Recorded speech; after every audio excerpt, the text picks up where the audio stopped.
EVs are not clean. Yep, you heard right. They emit more carbon, take more of the Earth's precious resources, and are no better than an internal combustion engine vehicle. Let's talk about that.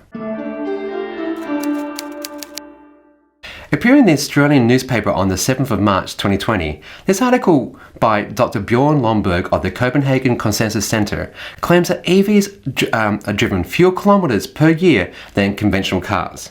But according to US data, this isn't true. In fact, they're actually driven about the same number of miles per year as a conventional car, with the exception of small battery electric vehicles like the Nissan Leaf first generation.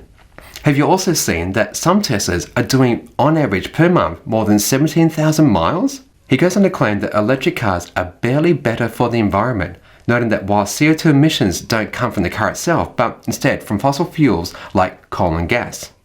So, Bjorn, you're assuming that people who own EVs don't fill up with electricity from their own solar arrays, or maybe pay for 100% renewable power? Maybe? Huh? Well then, let's assume that an EV is filled up with electricity from the Australian grid. From 2018 data, on average across the whole country, 90% of our power came from renewable sources. If you live in Tasmania or ACT, that number is now 95 to 100% renewable, meaning that you can be doing guilt-free driving with thanks to hydro, wind, solar and battery storage.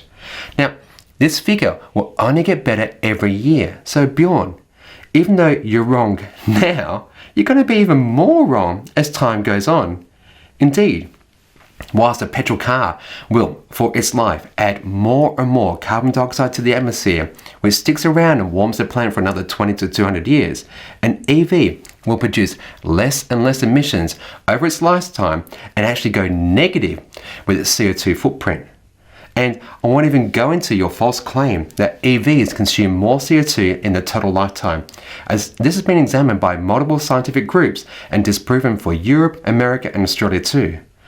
Oh, and PS, perhaps look at EV subsidies in Australia and, well, realise that we actually don't have any down under. My name's Vanderstock, and if you want to learn more about this, please look me up on YouTube.